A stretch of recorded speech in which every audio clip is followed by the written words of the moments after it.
Assalamualaikum warahmatullahi wabarakatuh, teman-teman. Apa kabarnya hari ini? Semoga baik-baik aja ya, teman-teman. Kali ini oh iya, lupa saya. Selamat datang kembali di channel saya. Dan kali ini saya akan kembali sharing-sharing ke kalian masih tentang burung murai batu.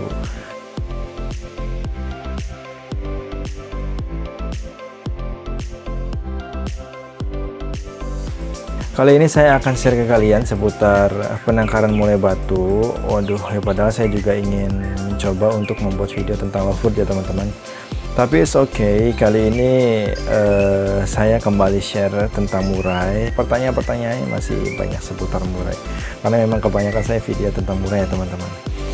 Nah, teman-teman, kali ini saya akan membuat video tentang kandang ternak atau kandang penangkaran murai batu yang mungkin bisa dianggap cocok untuk membuat murai batu itu merasa nyaman di dalam penangkarannya, teman-teman.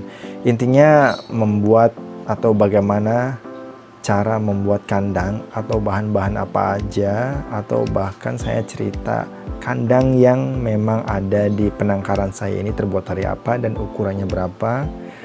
Lalu bagaimana caranya atau bagaimana posisinya sehingga burung itu bisa merasa nyaman di dalam dan berproduksi baik sesuai dengan keinginan kita.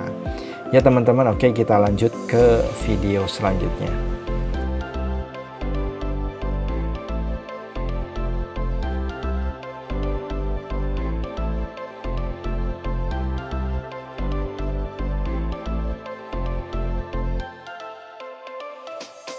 Teman-teman, yang harus diperhatikan dalam menangkarkan murai batu adalah menyiapkan kandang ternaknya, teman-teman. Jadi teman-teman harus bisa menyiapkan atau memastikan kalau kandangnya itu sudah pasti nyaman untuk burung. Dari mulai bahannya, dari mulai tangkringannya, dari mulai ya macam-macam, dari ukurannya, besarnya seberapa, lalu panjangnya seberapa, yaitu teman-teman ya. Nah, lalu bagaimana di kandang saya ini? Kandang saya terbuat dari holo, teman-teman. Holo galvanis, holo yang ukurannya sekitar berapa ya? 3 cm apa ya, sekitar segitu. Jadi teman-teman bisa lihat di video ini bahwa ukurannya itu holonya itu holo yang ukuran 3 cm kalau nggak salah. Lalu saya buat kandangnya ini kandang pertama saya, teman-teman. Jadi saya buat 2 kamar. Saya buat 2 kamar, tapi tengahnya itu saya buat pintu untuk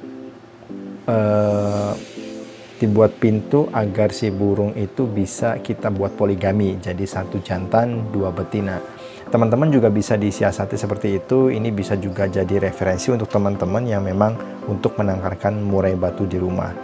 Mungkin bisa dianggap ini kandang adalah kandang minimalis, teman-teman, karena saya juga membuat kandang ini di halaman belakang rumah yang memang ruangannya juga tidak terlalu besar juga, tapi bisa membuat burung itu merasa nyaman, teman-teman.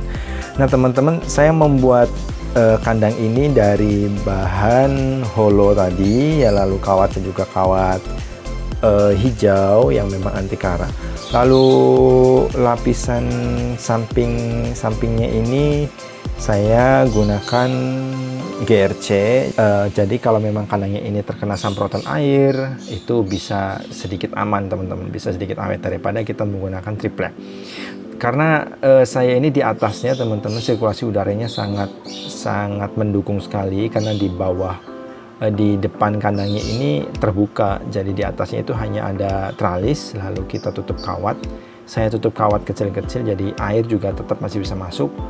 Dan mengantisipasi tidak semprotnya ini, saya menggunakan ada hordeng, lalu saya buat ketinggian bawahnya itu untuk dasar kandangnya juga saya buat tinggi sekitar 5 cm atau 1 bata lah, teman-teman.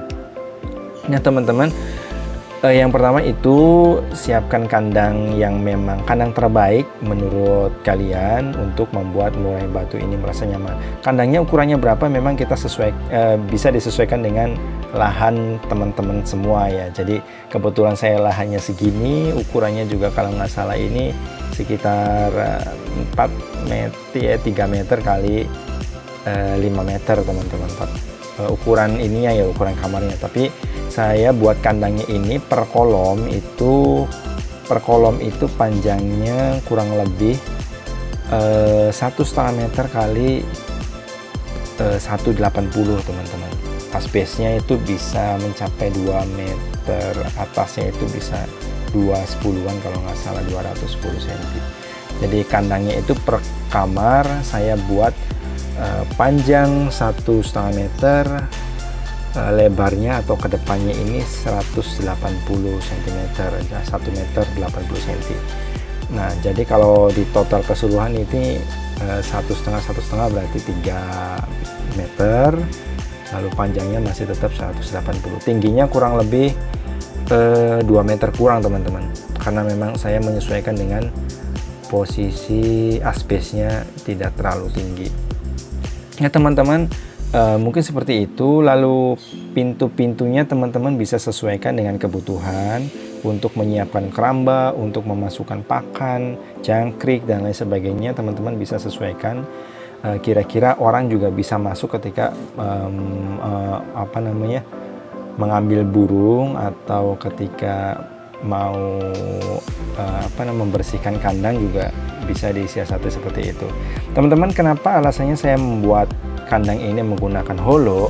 Karena holo itu saya rasa sangat familiar sekali untuk membuat sebuah desain atau membuat sebuah kerangka yang memang sangat kuat teman-teman. Yang mungkin bisa dianggap tidak kuatnya itu karena air aja teman-teman, tapi kita bisa siasati dengan mengolesi dengan cairan anti karat, jadi bisa sedikit lebih awet lah gitu ya teman-teman. Mungkin seperti itu. Lalu bagaimana caranya biar di sekitaran sangkarnya ini juga bisa lebih nyaman burungnya? Berarti teman-teman harus sediakan sirkulasi udaranya yang betul-betul baik. Lalu cahaya mataharinya juga bisa masuk, karena atasnya saya juga gunakan atau berikan aspes yang bukan aspes, bahasanya ya, aspes yang bening itu ya teman-teman. Jadi dari fiber itu saya buat lebarnya hanya sebatas 5 cm, jadi hanya sekedar cahaya masuknya itu panjang gitu teman-teman. Yang penting masuk cahayanya, lalu begitu mataharinya agak ke siang, agak ke sore, lalu mataharinya akan hilang dengan sendirinya. Jadi posisi matahari lewat itu akan masuk cahayanya ke dalam kandang. Jadi burung akan bisa lebih fresh, lebih sehat, dan bisa berproduksi dengan baik. Teman-teman, mungkin ini bisa jadi referensi untuk teman-teman. Ketika teman-teman sudah membuat kandang, akan bisa membuat teman-teman untuk memberikan ide-ide selanjutnya. Jadi ketika kandangnya itu sudah jadi, menambahkan ide sendiri bagaimana burungnya itu bisa lebih nyaman di dalam kandangnya. Nah teman-teman, mungkin seperti itu. Ada lagi juga yang mungkin memposisikan kandangnya itu dibelah jadi dua, mungkin lebih kecil dari yang saya buat ini. Saya juga ada beberapa kandang yang memang saya buat panjangnya 180 dibagi dua teman-teman. Jadi per kolom itu 90, tapi menurut saya ini kurang maksimal berproduksinya. Lancar sih lancar, hanya si burung ini akan merasa jenuh dan tidak maksimal untuk berproduksi selanjutnya. Sekali, dua kali, tiga kali mungkin biasa-biasa saja, tapi untuk ke depannya atau selanjutnya itu akan merasa tidak nyaman bagi si burung itu sendiri. Mungkin akan lebih baik jika kalau memang ukurannya kecil, berarti dia setiap kali produksi dia harus refresh sekian minggu, jadi dia akan lebih bisa berproduksinya atau performnya lebih baik lagi teman-teman. Nah teman-teman, mungkin seperti itu. Saya sarankan agar teman-teman menyiapkan kandang yang lebih baik, menyiapkan kandang yang membuat si burungnya itu merasa nyaman dengan cara apa? Dengan cara memposisikan kandangnya itu agar tidak terlalu kecil dan tidak terlalu besar juga. Lalu siapkan sirkulasi udara yang sangat baik, lalu pencahayaannya juga yang cukup baik. Karena apa? Karena apabila kelembabannya ini berlebihan, maka akan menimbulkan penyakit bagi burung kalian sendiri. Apalagi cahayanya tidak masuk, sirkulasinya juga tidak baik, maka burung akan banyak terkena penyakit, contoh kutu, lalu penyakit dan lain sebagainya. Mungkin banyak teman-teman juga pasti lebih tahu hal ini, karena sebaik-baiknya kandang penangkaran itu dia yang memiliki sirkulasi udara dan pencahayaannya yang baik. Nah teman-teman, mungkin seperti itu. Ini mudah-mudahan video ini bisa jadi referensi. Silakan share ke teman-teman yang lain kalau memang video ini bermanfaat, dan mohon maaf apabila ada kekurangannya, karena saya juga berusaha untuk membuat yang terbaik dalam video ini. Silakan tulis di kolom komentar agar saya juga bisa memperbaharui video ini lebih baik lagi. Teman-teman terima kasih, dan jangan lupa subscribe juga. Silahkan klik like-nya dan nyalakan loncengnya agar teman-teman bisa mendapatkan pembaharuan dari saya. Teman-teman terima kasih sudah menonton video ini sampai selesai, dan sampai jumpa di video selanjutnya. Assalamualaikum warahmatullahi wabarakatuh.